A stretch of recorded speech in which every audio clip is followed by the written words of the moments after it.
నమస్తే శ్రీమాత్రే నమః శ్రీ గురుభ్యో నమః ఆగస్టు 9, 2025 ఈ రోజు శనివారము మేషాది ద్వాదశ రాశుల వారికి గ్రహస్థితులు ఎలా ఉంటున్నాయి, ఆ గ్రహాలు ఇచ్చే ప్రభావం ఎలా ఉంటుంది అనే అంశంలో ముందుగా గ్రహస్థితులు చూసినట్టయితే కనుక సూర్యుడు కర్కాటక రాశిలోను, చంద్రుడు కుంభరాశిలో శతభిష నక్షత్రం మీదకి వచ్చాడు. కుజుడు మిథునంలోను, బుధుడు కర్కాటకంలోను, గురుడు వృషభ రాశిలో వక్రస్థితిలో సంచారం చేస్తున్నాడు.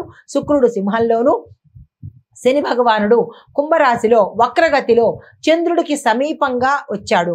అయితే రాహువు మేషంలోను, కేతు తులాలోను సంచారం చేస్తున్నారు. ఈ రోజు శనివారం అవ్వడం మూలంగా అందులోనూ చంద్రుడు కుంభరాశిలో శతభిష నక్షత్రంలో సంచారం చేయడం వల్ల, శనికి సమీపంలో ఉండడం వల్ల, ఇన్ని ఈ రోజు జరగడం వల్ల ప్రభావం ఎలా ఉంటుందంటే, సాధన అంటే మీరు ఎక్కువగా ప్రాక్టీస్ అనేది, నిశ్శబ్దము, ఎంత సైలెంట్గా ఉండడం అనేది, లోతైన ఆలోచన, మిమ్మల్ని మీరు విమర్శించుకోవడం అనేది, అలాగే మీ యొక్క అనుభవాల మీద ఎక్కువగా ప్రభావం పడే అవకాశం కనబడుతోంది.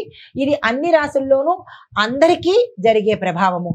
అయితే ముందుగా మేషరాశి వారికి చూసుకున్నట్టయితే కనుక మిత్రుల యొక్క సమావేశాలు కానీ, మిత్రులతో భేటీ పడ్డం కానీ ఇలాంటివి జరిగే అవకాశాలు కనబడుతోంది. కొత్త వాతావరణంలో మీరు వెళ్ళబోతున్నారు. అది ఏ రంగంలో ఉన్న వారికైనా సరే జరిగే అవకాశం ఉంది.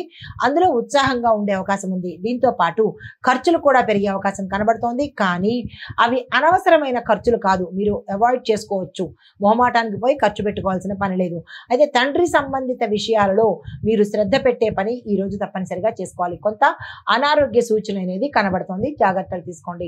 అయితే మీకు చెప్పదగిన పరిహారము, శనిగ్రహ దోష నివారణార్థము నల్లని వస్త్రాలను దానంగా చేయండి. కనీసం ఒక్కరికైనా సరే దానంగా ఇచ్చినట్టయితే కనుక శనిగ్రహ సంబంధిత దోషం నుంచి కొంత వెసులుబాటు ఉండే అవకాశం ఉంది. తదుపరి రాశి వృషభ రాశి. ఈ రాశి వారికి అధికారులతో కొద్దిపాటి మాటల తేడాలు వచ్చే అవకాశం కనబడుతోంది, జాగ్రత్తలు తీసుకోండి. అయితే మీ యొక్క తొందరపాటు చర్య వల్ల కొన్ని సమస్యల్లోకి ఇరుక్కునే అవకాశం ఉంది. ఈరోజు జాగ్రత్తగా ఉండండి. అయితే విద్యార్థులకు మెరుగైన మంచి ఫలితాలు ఇచ్చే రోజు. మీరు ఏ ప్రయత్నం చేసినా సక్సెస్ అయ్యే అవకాశాలు కనబడుతున్నాయి, ఆ దిశగా ప్రయత్నం చేయండి. వ్యాపారస్తులకు లాభాలు వచ్చే అవకాశం కనబడుతోంది.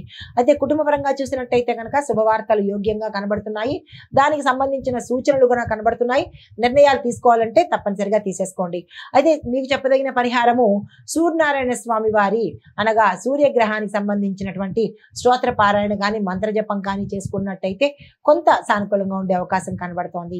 తదుపరి రాశి మిథున రాశి. ఈ రాశి వారి యొక్క ఫలితాలు, మీకు మీ యొక్క రంగంలో విశేషమైన ప్రతిభ కనిపిస్తారు. ఉద్యోగంలో, రాజకీయంలో, వ్యాపారంలో మీరు ఏ రంగంలో ఉన్నప్పటికీ ఈరోజు మీరు విశేషమైన ప్రతిభతో పాటు ఆదాయము లేదా విజయాలు లేదంటే లాభాలు, ఇలా ఏదైతే మీరు అనుకుంటారో ఈరోజు మీకు గోల్డెన్ పీరియడ్ అని చెప్పొచ్చు. ఏ ప్రయత్నాలు చేసినా సక్సెస్ సాధిస్తారు. కుటుంబపరంగా శుభకార్యాలకు సంబంధించి ఆదాయం కూడా వచ్చే అవకాశం కనబడుతోంది.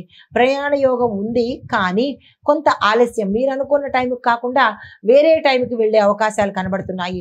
దూర ప్రదేశాల్లో ఉన్న బంధువుల దగ్గర నుంచి మీకు ఒక శుభ వర్తమానం వచ్చేటట్టుగా గోచరిస్తోంది. అయితే మీకు చెప్పదగిన పరిహారము, విష్ణు సహస్రనామ పారాయణాల్లో ఏదో ఒక నామాన్ని తీసుకుని 108 సార్లు కనుక చదివినట్టయితే మంచి ఫలితాలు పొందే అవకాశం కనబడుతోంది.